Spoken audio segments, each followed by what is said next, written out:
The newest Marvel movie has come out, and that is The Marvels, and I really don't understand why everyone is saying this is a terrible movie. I thought it was a fun space adventure with some great moments, especially with Kamala, Carol, and Monica kind of bonding on screen. However, I will say that it did feel awkward and messy at times, and there were a lot of kind of weird things they did that didn't really fit and felt out of place. And the ending did kind of suck, but I think the in-between was really good, and I really liked how it started off, a lot of the middle section, and the girls working as a team. Like, that stuff was great, and I feel like with little tweaks here and there, they could have made this movie amazing, and I will say this was better than Ant-Man and the Wasp: Quantumania. So in this video, we will be reviewing it, breaking it down, talking about the Easter eggs and details you may have missed, as well as some comic origins. Of course, we gotta talk about that ending and the mid-credit scene, plus some theories about the MCU going forward. Let's jump into the review part of this video. I found Carol better in this movie than she was in the first Captain Marvel. However, she still needs more character development. It feels like we haven't really got a lot with this character after the first movie because she just barely appeared in everything else. I really like Monica's inclusion in this film, especially with how she wasn't trying to be this superhero with a superhero name, but Kamala kept trying to give her names over and over and over again, and it was a lot of fun. Speaking of Kamala, she was the MVP. She was probably the best part of this film. I loved every moment of her nerding out and being a huge fangirl about Captain Marvel, and she felt like Kamala Khan. Iman does a great job at this character, so hopefully after the ending of this movie with her creating the Young Avengers, we will get more of her in the MCU. However, when we dive deep into probably the worst things about this movie is the villain. Dar-Ben is not that good of a villain. She may be the worst villain in the MCU. I feel like she just wasn't that big of a threat, and her goal was weak. She wanted to save her planet and take revenge on Captain Marvel for destroying the Supreme Intelligence, which in the end, it just felt like a generic villain taking revenge on the hero. And in the end, she just dies by using the quantum bands and tearing open the fabric of the universe into another reality. So it just feels like she really didn't do anything other than make people suffer, and I feel like she could have been written better to be a better villain. So let's talk about what her goal was in this and why she was doing what she was doing. In the beginning, she's looking for one of the bangles, which we find out are the quantum bands in the MCU, which was a theory a lot of people had, that they were the quantum bands, and it makes me wonder if Quasar is going to show up eventually, because we did get a version of Quasar with Phyla Vell in the Guardians of the Galaxy Volume 3 post-credit scene. And the cool thing too is in the comics, the quantum bands were relics of the Kree Empire, which they kind of point out in this movie that the Kree made them, and we saw in Miss Marvel that a Kree hand in the Ten Rings Temple also had a quantum band on them. So tying back to their comic origin, in the comics too, like I said, they were worn by Quasar. And the whole goal for Dar-Ben was just to heal Hala, since he was dying because Carol destroyed the Supreme Intelligence, which ended up causing a civil war on the planet, destroying it even more. And the thing is, they had no water, their atmosphere was screwed, and they had no sun. So their planet was decimated. And they call Carol the Annihilator because she literally destroyed their planet by killing off the Supreme Intelligence. Now, the Annihilator could be a reference to Annihilus, which is another character from the comics who comes from the negative zone, and it could also be a reference to the Annihilators, which was a team in the comics that had Beta Ray Bill on it, Quasar, Silver Surfer, and Gladiator. You would think to fix your dying planet, you would go around and try to make allies, them to help you fix everything, or take your refugees somewhere safe. We literally have the Guardians of the Galaxy. They could have called them or anyone else for their help. But no, instead, she decides to go after all the planets that Carol calls home and has people she cares about at. The first place she goes to is Tarnax because she just wanted their atmosphere. And Tarnax in the comics is referenced as Tarnax 4, which is the throne world of the Skrulls. And later they went to Aladna. Dar-Ben went to go steal their water. And then lastly, she went to the Earth to steal their sun, because that is a great idea to steal someone's sun. And you're totally not going to have a literal planet of heroes coming after you by doing that. And like I said, ironically, she could have literally asked for help and probably got help from people around the universe to save her planet, but instead she chose the evil route and tried to destroy everyone. And this is why the ending sucked, because in the end, her goals never mattered. By doing all this, nothing changed, because all Carol had to do was go binary, fly into the sun, and reignite it. So if they figured this out like literally in the beginning of the movie, they would have had a planet with the sun again. Now let's dive into the reason that Kamala, Monica, and Carol were all swapping places, because it seems like everything that happened simultaneously, where Dar-Ben finds the other band and rips open a jump point above them, which ends up causing distortions on all the system jump points that are already set up. And that's because the quantum bands were designed by the Kree to have jump points. So it's really interesting how they tied that together. But because Carol and Monica touch the jump points at the same time and Kamala has the other band, that entangled their powers. So whenever they used it, they would swap spots. And the thing is, even though that was a little complicated about how it works, it did lead into a lot of fun moments with the characters that I actually really enjoyed. Like the first half of the movie where they're trying to figure out what's going on while they're swapping places. Carol's fighting the Kree, swaps with Kamala. Kamala freaks the hell out because Goose eats someone in front of her. Monica swapping,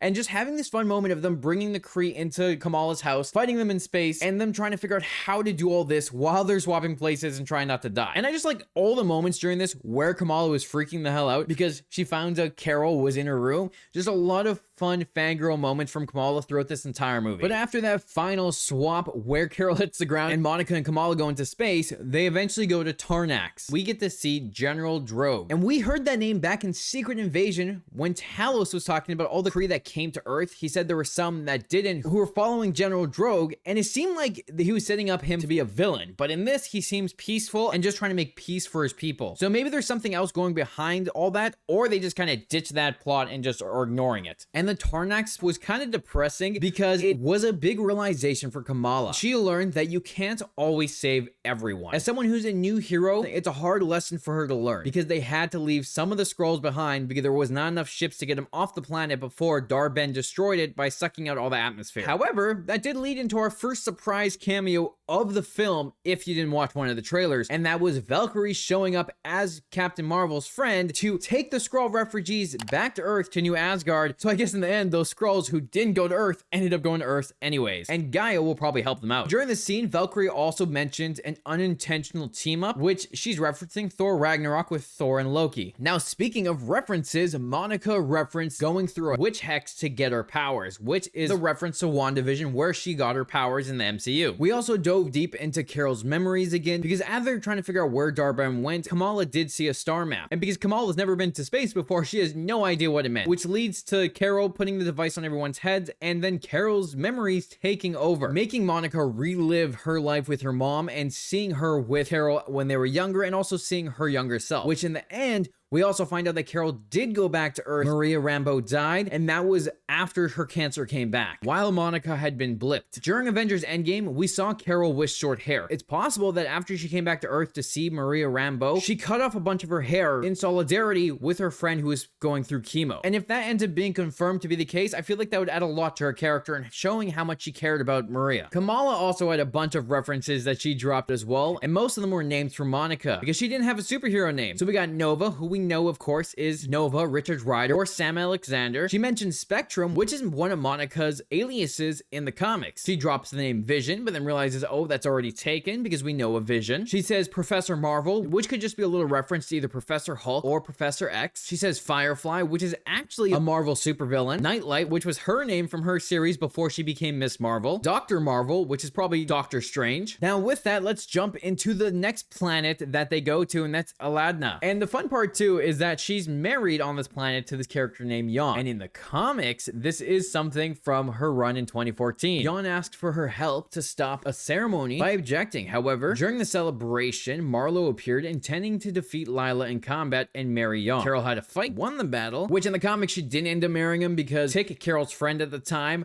volunteered and became his wife instead. So I thought that was funny how they added that in there. And we even got new suits during this whole section too. And Monica even had her wings from the comic book and threw them aside because she's like, why would I need these? So I thought that was fun, hinting at one of her comic book looks while also giving her a sick look in the show as well. Now, one of the interesting things from this movie as well, when Dar-Ben goes to take the Earth's sun, the Saber space station starts to get destroyed because of the distortions that are happening with the jump point. And I thought this was interesting because I didn't see the Saber space station being destroyed during this, but it did lead into the Flurkins eating everyone. I love that moment, and I did not think that all the babies that were in the trailers were Goose's babies, so I really love what they did. And I wonder what they're gonna do with all those Flurkins now, because they brought them to Earth and they kind of let a couple of them run free, so I wonder if any of the kittens ran away or if they have to track them down now. Now, the final fight of the movie was great, but only because of how the Marvels were swapping places. Dar-Ben was a little lackluster, but I really liked seeing the Marvels team up and using their swapping in unison to take down Dar-Ben. But Dar-Ben's fate in the end sucked completely, because even though she had the option of getting her son back because Carol was going to help her, she still tricked them, took Kamala hostage, got the other band, went out into space, and ripped a hole in reality by hitting them together. She could have had her planet fixed. She could have had her son back, but nope. She chose to do the stupid thing and create a Terran reality, which in the end you had Monica come up with the plan to get Carol and Kamala to hit her with a bunch of energy in order to power her up so she can close the Terran reality by using her light-based powers. The one thing is, the reason Kamala could use both bands at the same time and Darban couldn't is probably because of her X gene. And I really liked how you had Monica even pointing out that she knew she was going to get stuck in the other reality. I liked how she made that hero sacrifice. However, since she hasn't been in the MCU that long, there was no way they were going to get rid of that character. And it makes sense that in the post-credit scene, she does come back. Now, the end scenes to this movie weren't terrible, which you have Carol going to reignite the sun for Hala, and then going back to Earth to live in Monica's home until she gets back. So that's kind of a nice moment, having Carol go back to her home, but it also means that Captain Marvel will be on Earth. So it puts her in place to be brought up into the next Avengers movie or something else down the line. Who knows what that'll be, but I guess we'll see. The best thing that came out of that ending was Kamala going to recruit Kate Bishop for her own team, the Young Avengers. Even saying the same lines that Nick Fury did to recruit Iron Man. And she was sitting in the dark, acting like Nick Fury, and I love the moment. Because it showed Kamala trying to be all tough and just act like this dark and mysterious person. And we even got a cameo for Lucky. So I thought that was pretty fun. So it's cool that Kamala is going to be the creator of the Young Avengers in the MCU, instead of going into the Champions, like the comics does. However, it does make sense, because the MCU wasn't going to do a Young Avengers team and a Champions team. It does make sense that both teams got put together and just merged into one, because we already have a bunch of young characters in the MCU that could be part of this team. And the next person she references is that she knows that Ant-Man has a daughter, referencing Cassie Lang. So the first 3 members of the Young Avengers are going to be Kamala, Kate, and Cassie. So I can't wait to see when and where they recruit the rest of them, because we will be getting an older Billy in the Agatha show. There's a chance we might not get Hulkling, and instead he'll be replaced by Scar, because he is the Hulk's son, and they introduced him in She-Hulk. We already have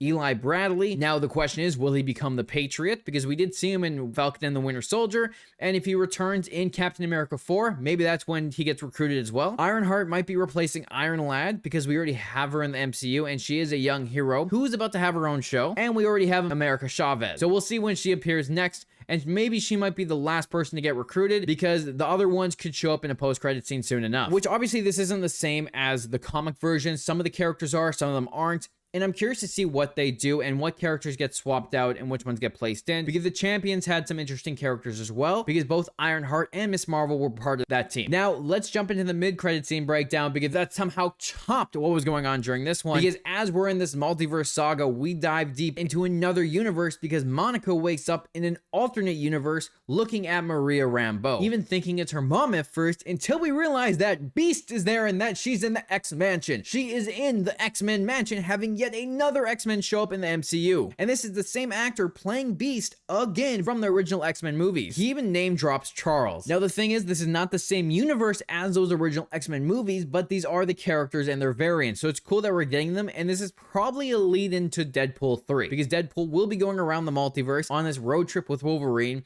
There's a good chance he's going to be going to these different X-Men multiverses and either collecting them, destroying them, or just making fun of them as he goes through the universes. On top of it, during this scene, Maria stands up. She is binary, and in the comics, that is one of Carol's identities, but also Binary debuted in Uncanny X-Men number 164 in 1984. Binary is connected to the X-Men, so they had the little Easter egg in there. So I thought that was pretty cool, and I like what they did there, because now someone has to get Monica out of this universe and back into the main MCU. So I'm kind of curious to how they're going to do that and how she's going to get back. Maybe it has a connection to Deadpool 3 where she comes back that way, or we won't see her again until Kang Dynasty or Secret Wars, but I highly doubt that. But also, it's already been a while since we've seen a lot of other characters, so who knows when they'll come back. Overall, this movie was a lot of fun. It wasn't terrible. The thing is, it also felt pretty standalone, where it did reference stuff here and there, and I think the one reference it was missing was Secret Invasion, because this definitely does take place after it, and it would have been nice for them to at least mention something about the Skrulls, other than seeing the ones on the planet, like referencing the ones on Earth. The story was a little messy, but it still had its cool moments, especially the end and mid-credits scene. So let me know, what did you think about the Marvels as a movie? Did you hate it? Did you love it? And what Easter eggs and references did you notice during it? Hope you enjoyed this video. Thanks for watching. Make sure you hit the like button and the subscribe button to stay up to date with all my Marvel and DC breakdowns. I'll talk to you later when we watch another Marvel project.